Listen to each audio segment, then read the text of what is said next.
Oke teman-teman semua, gimana kabarnya hari ini? Kita ketemu di Kitabisa saya lagi nih ya teman-teman ya. Jadi untuk kali ini teman-teman, ya udah lama banget nggak konten. Dan kali ini saya akan memulai lagi tentang masalah yang paling banyak keluar, itu tentang peralatan apa aja sih yang dibutuhin buat kalian pemula dengan budget yang minim, kurang dari 1 juta. Kita langsung aja simak videonya.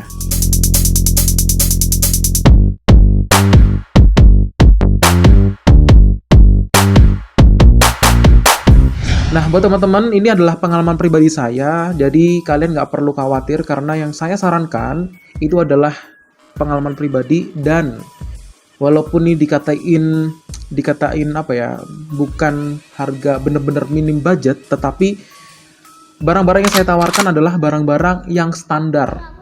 Dalam hal standar adalah kalian nggak perlu beli barang yang lebih mahal daripada itu karena itu udah lebih dari cukup menurut aku sih. Jadi oleh karena itu teman-teman, kalian akan mengelis barang-barang apa aja yang belum kalian punya dengan budget ya kira-kira 800 sampai 900 ribu lah, mentok 1 juta dah sebenarnya. Nah, nanti akan saya sediakan linknya. Jadi yang peralatan yang saya pakai ya, yang pertama, kita langsung aja yang pertama. Jadi untuk merekam, saya memakai mic ini teman-teman. Jadi mic ini mic Boya, kalau nggak salah mic Boya MM1 ya. Kalau mic ini sebenarnya bisa dipakai di dua alat, karena bisa dipakai di handphone langsung dan juga dipakai di kamera gitu ya teman-teman ya, di kamera DSLR kalau kalian punya DSLR teman-teman. Tapi kalau menurut saya, bang, mendingan pakai clip on. Saya juga punya clip on dan juga pakai mic ini gitu ya. Pakai yang mana gitu?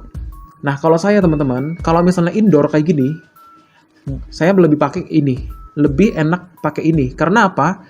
Suara kemerseknya ketika misal kalau kita pakai mic yang murah ya, terutama clip on yang pakai kabel, itu akan terdengar gesekan-gesekan dan segala macam. Tapi kalau misalnya ini teman-teman, karena ini adalah mic kondensor yang sebenarnya sudah dari pabriknya sana, itu udah diatur untuk menahan guncangan, untuk mengurangi kebisingan teman-teman, seperti itu.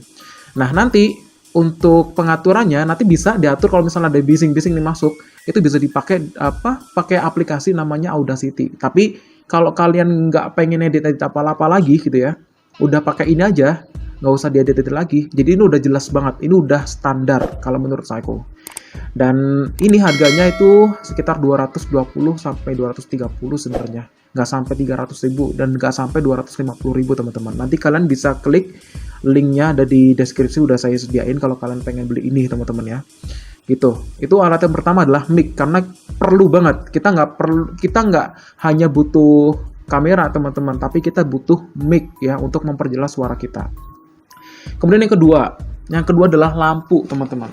Nah, dulu waktu awal aku tuh belum pakai lampu ya. Lampu aku masih manual pakai lampu ruangan, tapi ternyata lampu yang menghadap ke muka kita itu sangat berpengaruh, teman-teman.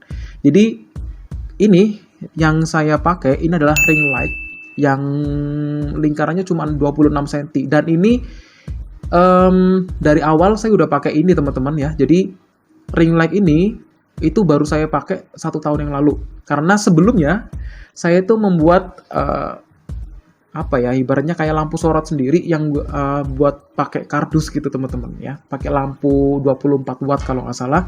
Kemudian saya bentuk gitu kayak lampu sorot yang di studio-studio gitu kan, dan itu gampang rusak karena memang manual ya. Nah, oleh karena itu teman-teman, ring light ini tuh sangat penting ya, karena langsung menyot ke muka kita. Mungkin buat yang cewek-cewek kalau misalnya dia tuh dandan kan make up gitu kan, itu mungkin lebih jelas, lebih terang, mungkin lebih glowing juga gitu kan.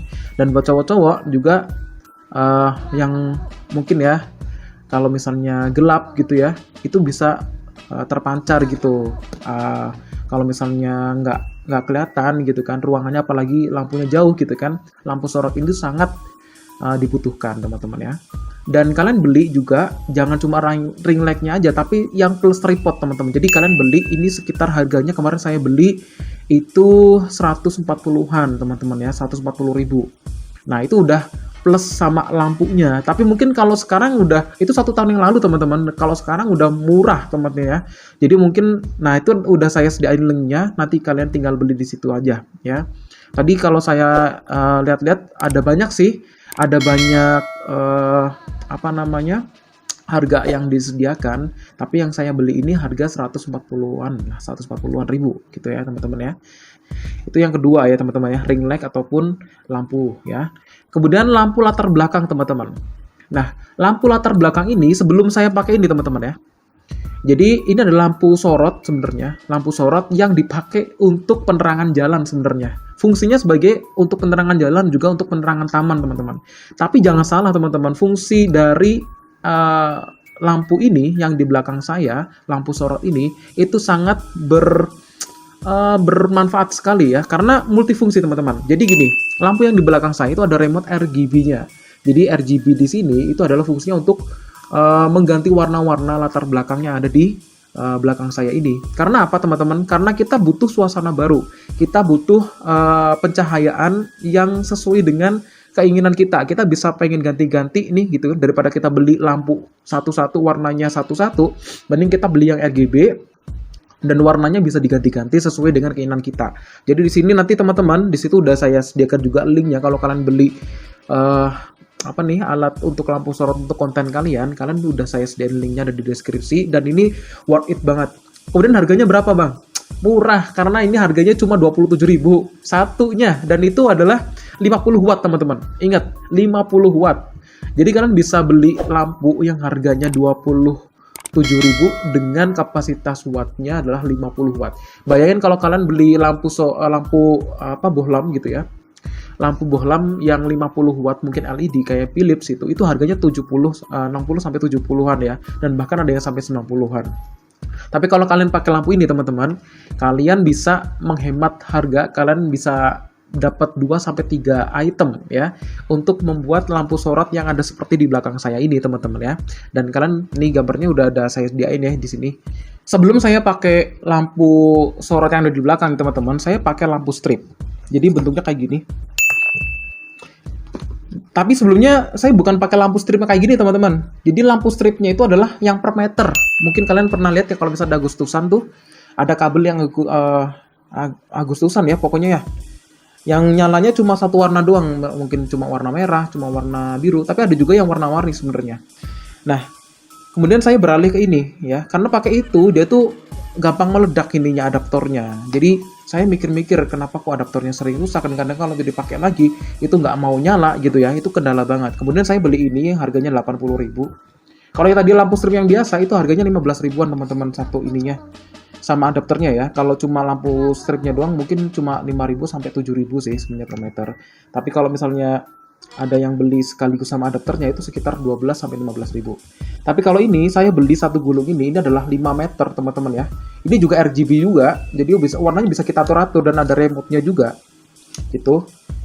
Ini biasa saya pakai di belakang gitu ya. Mungkin kalau yang biasanya tuh pakai diputar-putar gitu ya di tembok, itu pakainya ini. Tapi saya nggak suka pakai ini. Kenapa? Karena ini tuh cepet panas dan saya takutnya adalah kebakar teman-teman ya. Karena misalnya kita lagi konten kebakar kan nggak asik banget teman-teman ya. Jadi ini saya tinggalin dan saya beralih ke lampu sorot itu. Karena apa? Lebih simple dan cahayanya lebih terang dan penataannya juga nggak ribet teman-teman. Itu saya pakai lampu sorot itu. Kemudian untuk alat ngontennya atau untuk alat merekamnya ya. Jadi ada alat untuk merekam dan alat untuk memproses kontennya itu. Nah, maksudnya untuk alat merekam adalah kita berbicara tentang handphone ya.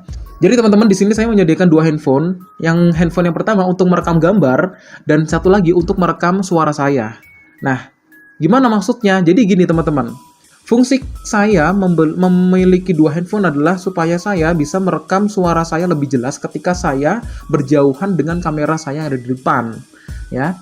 Daripada saya pakai clip on teman-teman ya, pakai clip on kita juga tetap harus merekamnya di alat yang lain gitu kan. Dan tapi kalau misal saya pakai mic ini teman-teman ya, itu langsung saya bisa rekam di handphone saya yang satunya. Nah nanti saya akan satukan nih antara gambar dengan audionya, kita harus samakan di aplikasi, entah kalian pakai handphone ataupun pakai laptop ya untuk mengedit konten tersebut gitu ya teman-teman ya. Nah, alat yang selanjutnya adalah handphone teman-teman ya. Kenapa Bang nggak pakai kamera? Jadi gini, kapasitas untuk merekam di kamera dengan kapasitas untuk merekam di handphone itu sangat berbeda. Dan kapasitas ketika saya merekam di kamera itu luar biasa berat karena dia itu bisa sampai nggak cukup 3 atau 4 giga teman-teman. Dan itu masuk ke laptop saya ketika saya nginstal, bukan nginstal, maksudnya saya masukkan untuk saya edit, itu luar biasa ya perjuangannya. Karena kalau spek kentang, laptop kita kentang, itu udah ampun-ampun udah ya cara ngeditnya gimana. Karena dengan besarnya berapa giga itu dimasukkan ke dalam laptop kita, ya saya rasa itu akan menguras tenaga si laptopnya dan itu kasihan banget teman-teman. Karena apa teman-teman? Pengalaman saya udah menghabiskan 3 laptop teman-teman dan itu semua mati karena dia tuh nggak kuat. Yang nggak kuat karena apanya? Mungkin karena memang speknya rendah ataupun mungkin karena memang kontennya, karena dari kamera dia itu bisa sampai 8 sampai 10 gigaan baru bisa masuk ke laptop saya. Dan memang karena awal-awal saya juga belum tahu nih tentang cara ngedit dan juga tentang perlaptopan ya, intinya seperti itu. Nah, jadi kalau saya sarankan mendingan lewat HP aja dah. Lewat HP aja yang gampang dan nggak ribet. Kalian juga nggak perlu beli-beli kamera yang mahal tuh, nggak perlu. Nanti kalau kalian mungkin udah channelnya bagus gitu ya, ataupun pendapatannya lumayan, bolehlah pakai kamera itu. Tapi kalau awal-awal mendingan nggak usah ya, karena saya saranin buang-buang duit gitu ya. Mendingan kalian buat aja tuh duitnya untuk beli-beli barang-barang yang mungkin bisa kalian untuk menunjang konten kalian gitu aja sih sebenarnya. Kalau itu kan sebenarnya fasilitas ya teman-teman ya. Dan selanjutnya adalah alat untuk mengedit. Nah, tadi kan ya, jadi alat untuk mengeditnya adalah saya memang lebih familiar menggunakan laptop teman-teman. Dan saya udah katakan tadi, saya udah menghabiskan 3 laptop gitu ya. Dan terakhir ini saya menggunakan MacBook gitu kan. Kenapa kok bisa mati Bang gitu kan? Ternyata teman-teman, buat kalian yang pemula, Filmora misalnya, ini adalah software yang paling ringan menurut saya waktu itu ya. Menurut saya Filmora adalah software yang paling ringan gitu. Ternyata software yang paling ringan bukan Filmora, tetapi ada di Final Cut Pro yang ada di MacBook teman-teman. Kok bisa Bang? Kenapa bisa kayak gitu kan? Karena teman-teman ya, ketika kita mengedit yang kita butuhkan adalah cepat selesai dan programnya itu nggak lelet. Ketika saya pakai Filmora, ternyata ketika pindah ke satu frame ke frame yang lain, itu leletnya minta ampun. Dan per sekian detik, walaupun nggak lelet ya teman-teman ya. Dan menurut saya, Filmora udah nggak recommended menurut saya. Karena kalau kalian tuh pengen belajar Final Cut Pro, itu luar biasa. Jadi kalian bisa nanti lihat nih reviewnya ya, untuk orang-orang yang pakai Final Cut Pro gitu kan, di MacBook. Kalian pakai MacBook-nya adalah di MacBook 2012 MD101 teman-teman. Karena di atas spek itu kelihatannya bisa sih dijalankan, tapi kalau saya sih paling mudah menggunakan MacBook yang 2012. Itu teman-teman. Jadi kalau kalian nanti untuk belajarnya Bang gimana nih untuk lanjutannya, nanti akan kita terusin lagi ya. Jadi itu adalah saya cuma menerangkan ada beberapa hal buat pemula yang memang dibutuhkan ya. Ada tadi mic udah, kemudian yang kedua adalah lampu sorot, kemudian ring light nih, lampu depan ya, lampu depan yang saya pakai nih, ini kan terang nih, ini wah mukanya tuh kan. Kemudian yang keempat adalah handphone ya kan, kemudian adalah yang kelima adalah laptop ya. Tapi kalau laptop ini kan ibaratnya sekunder ya teman-teman. Banyak kali dari teman-teman nih masih menggunakan KineMaster gitu, kemudian VN yang ada di handphone juga, aplikasi ini konten yang ada di HP gitu ya. Oke, itu dulu teman-teman ya, mungkin itu dulu. Jadi kalian kalau pengen beli langsung aja klik linknya aja di bawah, udah saya sediain, dan budgetnya nggak sampai 800 ya nggak sampai 1 juta intinya gitu aja ya teman-teman. Oke, mungkin teman-teman untuk konten kali ini mungkin itu aja dulu. Dan nanti kalau misalnya kalian nanti mau butuh apa, silahkan komen di kolom komentar. terutama tadi tentang cara untuk mengedit di Final Cut Pro ada nih ya.